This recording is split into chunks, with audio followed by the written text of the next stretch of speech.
If your default response to "How are you?" is "I'm fine," even when falling apart inside, you're engaging in a complex psychological defense mechanism. "I'm fine" might be the most common lie in human language. We say it automatically, reflexively, even when we're drowning.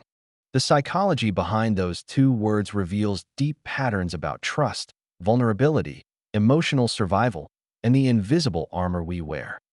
For many, "I'm fine" isn't even conscious choice. It's a reflex.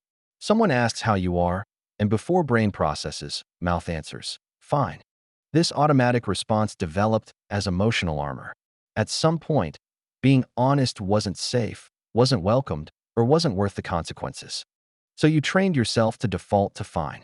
It became your emotional operating system, the automatic setting you can't turn off.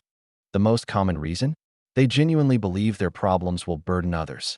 They see everyone managing perfectly and think, "Mine aren't special." So they perform fine. They smile through pain. They carry everything alone because honesty equals being needy, dramatic, attention-seeking.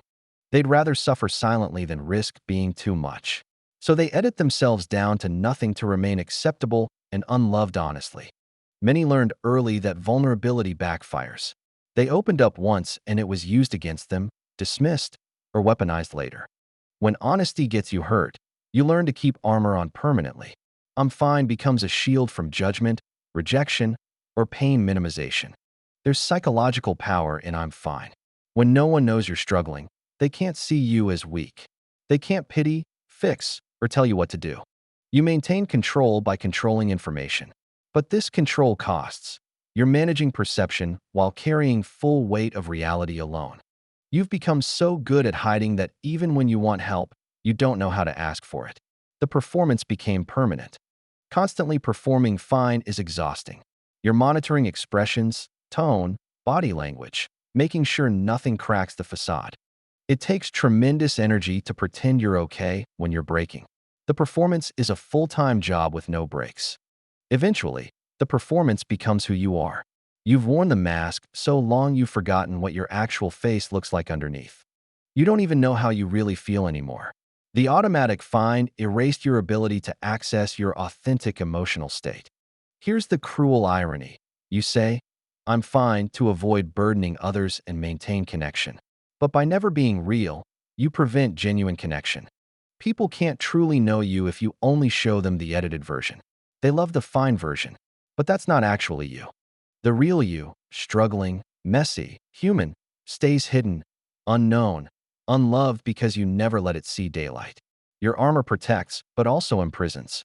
You're surrounded by people, yet completely alone. They know you, but they don't know you. The loneliest place is a room full of people who love a version of you that doesn't exist. If you always say, "I'm fine," you're not weak or broken. You're protecting yourself in the only way you learned how to survive.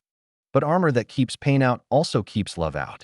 The walls that protect you also isolate you. Safety came at the cost of connection. Maybe it's time to risk one honest answer. Not to everyone, just to one safe person. Testing if vulnerability can be safe again. "Actually, I'm not fine, and I haven't been for a while." Those words might be the bravest thing you ever say. The relief of being seen, truly seen, might surprise you. Real connection requires real honesty, messy and imperfect as that is. You spent years building walls. You don't have to demolish them overnight. One honest conversation is enough to start. Small door in big wall. The people who truly care will stay when you stop performing. And the ones who leave, they love the performance, not you anyway.